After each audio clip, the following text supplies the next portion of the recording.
আসসালামু আলাইকুম। শুভ রবিবার রাত। ভাঙ্গা নৌকার মাঝি চ্যানেলের বিশেষ পরিবেশনা। রবিবার রাত মানেই বিশেষ কিছুর ষষ্ঠ পর্বে আপনাদের সবাইকে স্বাগত জানাচ্ছি। আমি মিজানুর রহমান বিএসসি। আজকের ঘটনাটি কেবল সাধারণ কোনো ভূতের গল্প নয়। গল্প শেষে আপনি নিজেকে প্রশ্ন করতে বাধ্য হবেন, প্রকৃতি বা অদৃশ্য জগতের এমন কিছু নির্মম সত্যি থাকে যা শুধু বিজ্ঞান দিয়েও ব্যাখ্যা করা যায় না, আবার সস্তা ভূতের গল্প বলেও উড়িয়ে দেওয়া যায় না। আজকের গল্পটি পাঠিয়েছেন আমাদের এক শ্রোতা, যিনি তার বন্ধুর মরহুম দাদাজানের জীবনে ঘটে যাওয়া এক শিহরণ জাগানো অভিজ্ঞতার কথা আমাদের কাছে লিখে পাঠিয়েছেন। গোপনীয়তা রক্ষার খাতিরে নাম ও জায়গার নাম সামান্য পরিবর্তন করে ঘটনাটি উপস্থাপন করছি। তাহলে চলুন আর কথা না বাড়িয়ে শুরু করা যাক আজকের মূল গল্প। ঘটনাটা 1994 সালের পশ্চিমবঙ্গের একটি নিঝুম মফস্বল শহর। তখনকার দিনে এখানকার মতো অলিগলিতে স্ট্রিট লাইট কিংবা রাতের কোলাহল ছিল না। ঈশার নামাজের পর স্টেশনের আশেপাশের দোকানপাট আস্তে আস্তে বন্ধ হয়ে যেত। দূরে কোথাও মাঝরাতে দু একটা মালগাড়ির হুইসেল ভেসে আসতো, আর পুরো এলাকা ডুবে যেত নিঝুম অন্ধকারে। স্টেশন সংলগ্ন বাজারে ছিল আমার বন্ধুর দাদাজানের একটি পুরনো মিষ্টি ও খাবারের দোকান। দোকানের নামটা ছিল রহমতুনিয়া মিষ্টান্ন ভান্ডার। দোকানের মালিক ছিলেন রহম আলী শেখ, অত্যন্ত গম্ভীর, সৎ এবং পরোপকারী মানুষ। তিনি আল্লাহ তাআলার ওপর অগাধ বিশ্বাস রাখতেন, তবে অশুভ শক্তি, জিন, পরী বা ভূতের ভয় কখনোই তার মনে ঠাঁই পেত না।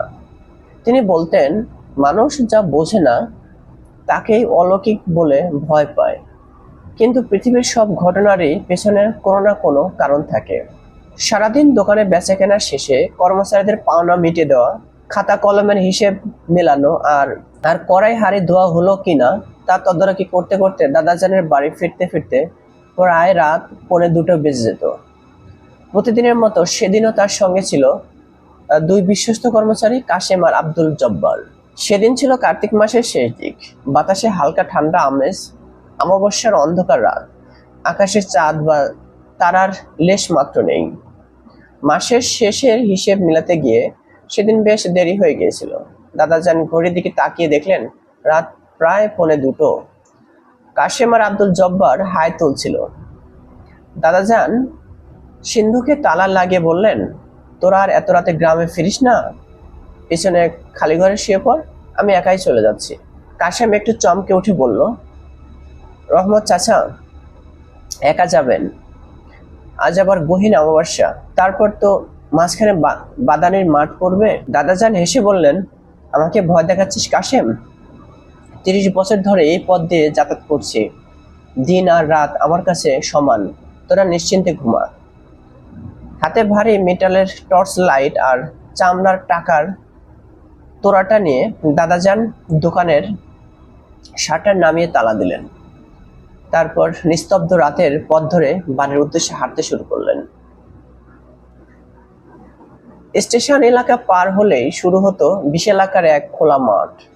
এলাকার মানুষ তাকে বলতো বাদানের মাঠ। যতদূর চোখ যায় শুধু ফাঁকা প্রান্তর। মাঠের এক পাশে একটা পুরনো পরিত্যক্ত কুয়ো, আর একটু দূরে দাঁড়িয়ে আছে একটা প্রকাণ্ড কদম গাছ। দিনের আলোতেও গ্রামের মানুষ এই মাঠ দিয়ে একা চলতে ভয় পেত, কারণ বহু বছর আগে এই মাঠকে ঘিরে ঘটেছিল এক মর্মান্তিক ও অভিশপ্ত ঘটনা। তখন দাদাজানের বয়স আনুমানিক 35 থেকে 36 বছর। সেই সময় এই মাঠের এক কোণে মাটির কুঁড়ে ঘরে থাকতেন এক বৃদ্ধা, যাকে সবাই বাদানি বুড়ি বলে ডাকত। বুড়ির 3 ছেলে ছিল, কালাম, কাশেম আর সোহেল।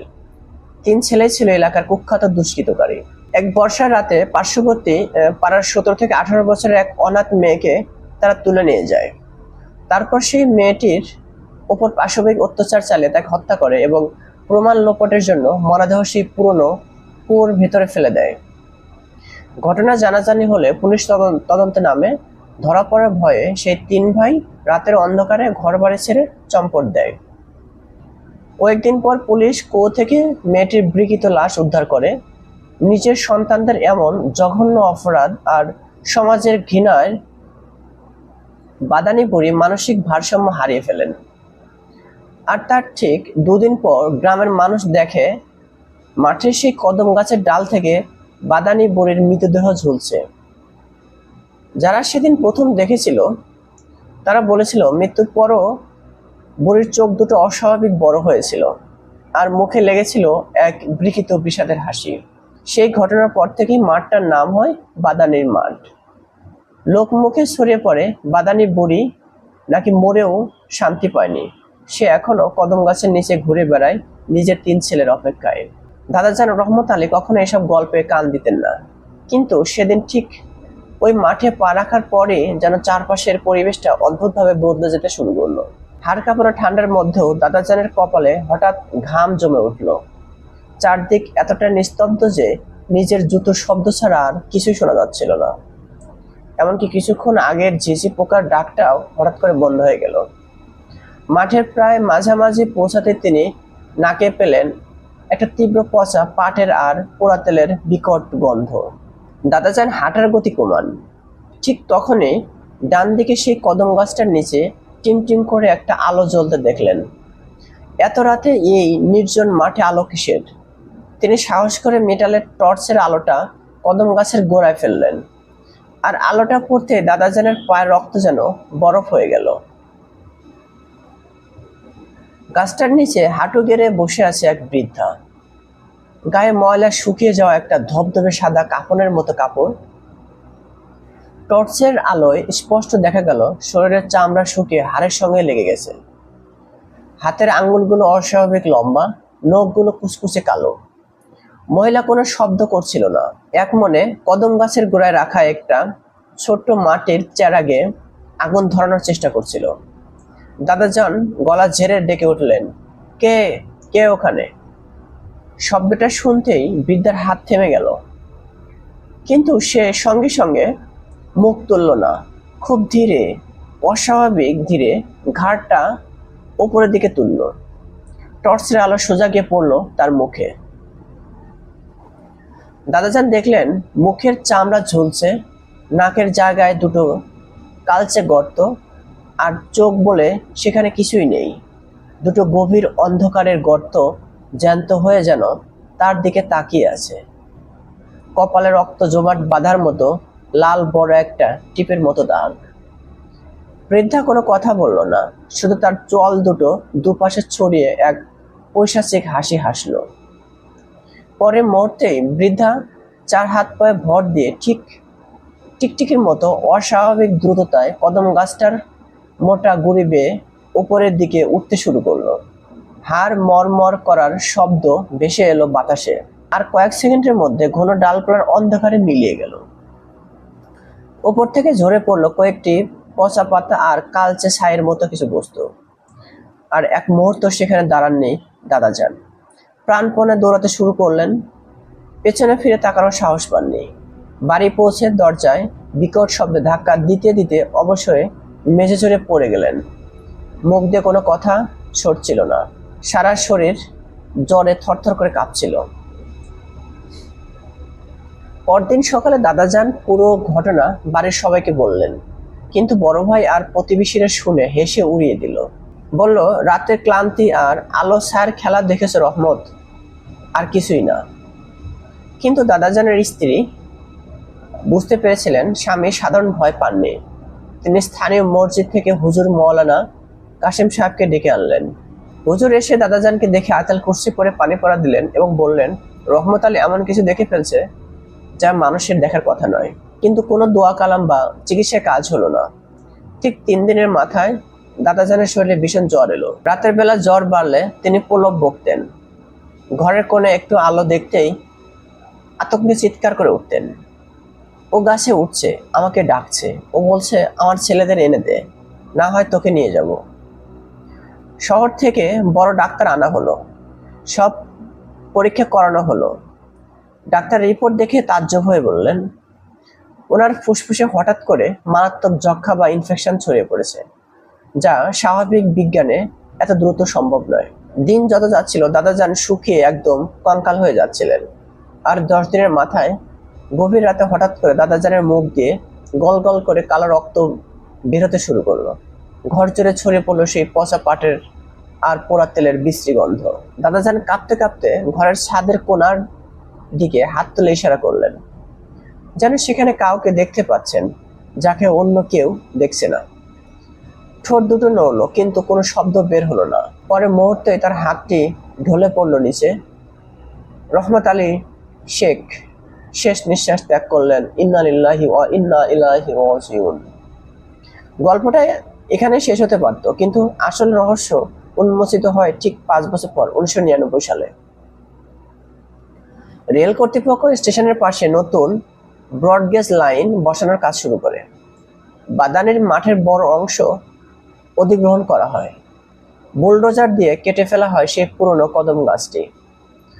মাটি খোঁড়ার কাজ শুরু হতেই শ্রমিকদের কোদালে শক্ত কিছু ঠেকে। মাটি সরাতে বের হয়ে আসে কঙ্কাল। খবর পেয়ে পুলিশ এসে মাটি খুঁড়ে মোট 3টি মানুষের কঙ্কাল উদ্ধার করে। কঙ্কালের পাশ থেকে পাওয়া যায় একটি তামার পুরনো মাদুলি, আংটি আর কিছু রূপোর মুদ্রা। তদন্তে যে সত্য সামনে আসে তা শুনে পুরো গ্রাম স্তব্ধ হয়ে গিয়েছিল। ওগুলো অন্য কারো কঙ্কাল ছিল না, ওগুলো ছিল বাদানি বুড়ির সে 3 ছেলে, কালাম, কাশেম আর সোহেলের কঙ্কাল। আসলে সেদিন রাতে মেয়েটিকে খুন করার পর তারা যখন পালাচ্ছিল, গ্রামের একদল ক্ষুব্ধ যুবক তাদের ধরে ফেলে। আইনের অপেক্ষা না করে তারা নিজেরাই 3 ভাইকে হত্যা করে কদম গাছের নিচে মাটি চাপা দিয়েছিল। তারা কোনোদিন টাকা পয়সা নিয়ে পালিয়ে যায়নি। কি এক নির্মম বাস্তবতা! বাদানি বুড়ি সারা জীবন ভেবে গেছেন যে তার 3 সন্তান তাকে ফেলে পালিয়ে গেছে। সেই অপেক্ষার যন্ত্রণা বুকে নিয়ে তিনি আত্মহত্যা করেছিলেন। মৃত্যুর পরও হয়তো সেই মাঠ ছেড়ে যেতে পারেননি। অথচ যাদের জন্য তার এই অনন্ত অপেক্ষা, সেই 3 সন্তানের মৃতদেহ শুয়েছিল তার মায়ের পায়ের মাত্র কয়েক ফুট নিচে, একই মাটির তলে। একজন মায়ের কাছে এর চেয়ে বড় অভিশাপ আর কি হতে পারে? আজও মাঝে মাঝে মনের প্রশ্ন জাগে, সেদিন রাতে মরহুম রহমত আলী শেখ আসলে কি দেখেছিল? কোনো অভিশপ্ত ডাইনিকে, নাকি এমন এক অভাগী মায়ের রূপকে যে মৃত্যুর পরও জানতো না তার সন্তানেরা কোথায় হারিয়ে গেছে? ডাক্তাররা যেটাকে যক্ষা বলেছিলেন সেটা কি সত্যি কোনো রোগ ছিল, নাকি সেই শোকাতুর আত্মার এক অজানা অভিশাপ যা মাত্র 10 দিনে একটা জ্যান্ত মানুষকে শুকিয়ে শেষ করে দিল? আজও নাকি মাঝরাতে নতুন রেল লাইন দিয়ে ট্রেন যাওয়ার সময় লোকোমোটিভ ড্রাইভাররা দূর থেকে দেখতে পান লাইনের ওপর এক বৃদ্ধা কাফনের কাপড় জড়িয়ে বসে আছেন, হাতে চলছে ছোট একটা চেরাগ। ট্রেন কাছে আসতেই তিনি শূন্যে মিলিয়ে যান। গল্পটি আপনাদের কেমন লাগলো তা অবশ্যই আমাদের কমেন্ট বক্সে লিখে জানাবেন।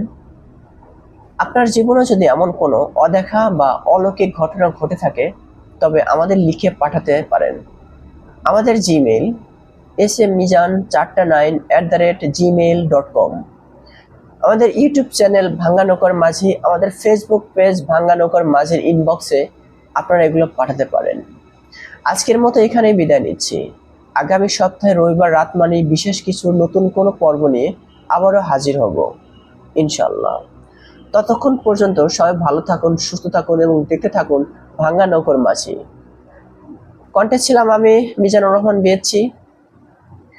আল্লাহ হাফেজ।